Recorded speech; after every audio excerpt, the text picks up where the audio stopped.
न्यूज.इन पे आपका स्वागत है। मैं अंजना सिंह। आज की खबरों में इंसान का शरीर मांसपेशियों से बना है और इसे स्वस्थ रखने के लिए विटामिन की जरूरत भी अवश्य है। लेकिन भारी जंक फूड खाकर हम अपने शरीर में विटामिन की कमी महसूस करते हैं और जब विटामिन की कमी अधिक हो जाती है तो शरीर के किसी भी महत्वपूर्ण अंग में स्ट्रोक हो सकता है, जिससे व्यक्ति की मौत हो जाना भी संभव है। 29-year-old मेल जो स्ट्रोक के सिम्टम्स से आया था, उसको सिम्टम्स 1 घंटे पहले ही हुए थे। विदिन 1 आवर वो आ गया था हॉस्पिटल में। लेफ्ट साइडर उसको पूरी पैरालिसिस हो चुकी थी। जब हमने एग्जामिन किया, स्ट्रोक की शंका हुई, इमीडिएटली स्टेबलाइज करके इमरजेंसी डिपार्टमेंट में और उसको तुरंत इमेजिंग के लिए शिफ्ट किया गया।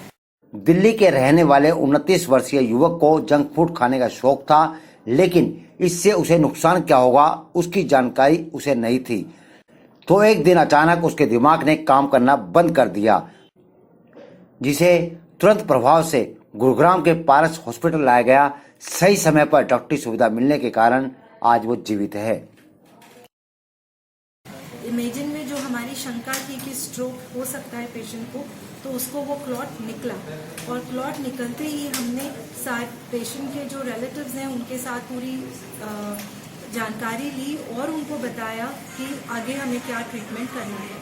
तो वो स्ट्रोक का जो वो क्लॉट है उसको ब्रेक करने की जो दवाई है वो तुरंत स्टार्ट करने सबसे ज़रूरी होती है, जिसको हम थ्रोम्बोलिसिस बोलते हैं। वो जो विदिन 3 से 4.5 घंटे के बीच में जब सिम्टम्स डेवलप होते हैं उसके बीच में जल्दी से जल्दी देना चाहिए, जिसको हम विंडो पीरियड बोलते हैं, 3 से 4.5 घंटा।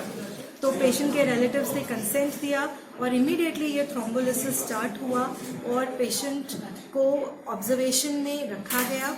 और जैसे हम ऑब्जर्व कर रहे थे और मॉनिटर कर रहे थे पेशेंट को, तो हमें समझ में आया कि वो इंजेक्शन देने के वजह से पेशेंट की रिकवरी काफ़ी अच्छी हुई और आफ्टर ऑब्जर्वेशन एंड मॉनिटरिंग उसको 3-4 दिन के बाद तो पेशेंट अच्छा खासा चलते हुए घर डिस्चार्ज हुआ। तो ये एक बहुत ही मतलब सक्सेस स्टोरी बोलेंगे हम इसको, कि स्ट्रोक जल्दी से जल्दी आइडेंटिफाई करना, एक सीटी केपेबल, एटलीस्ट सीटी होना चाहिए वहाँ पर, ऐसे एक इमरजेंसी डिपार्टमेंट या हॉस्पिटल में पहुँचे, इमीडिएटली इमेजिंग हो और इमीडिएटली थ्रोम्बोलिसिस वाला ट्रीटमेंट पेशेंट को मिल पाए।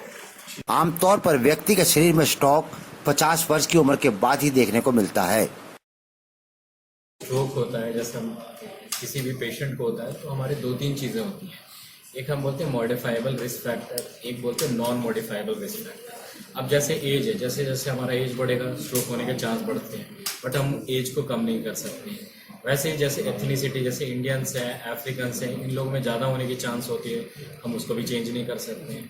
सेक्स में जैसे मेल्स में ज़्यादा होता है, बाद में फीमेल्स में भी बढ़ने लग जाता है इंसिडेंस, बट हम उसको भी चेंज नहीं कर सकते। तो ये चीज़ हमारे अंदर चेंज नहीं कर सकते, बट कुछ होती है जिसको हम बोलते हैं मॉडिफाइबल रिस्क फैक्टर, जिसको हम चेंज कर सकते हैं। तो अगर हम इस पेशेंट का देखते हैं तो इस पेशेंट में ऐसी कुछ भी चीज़ें हमें नहीं मिली और ये यंग पेशेंट था।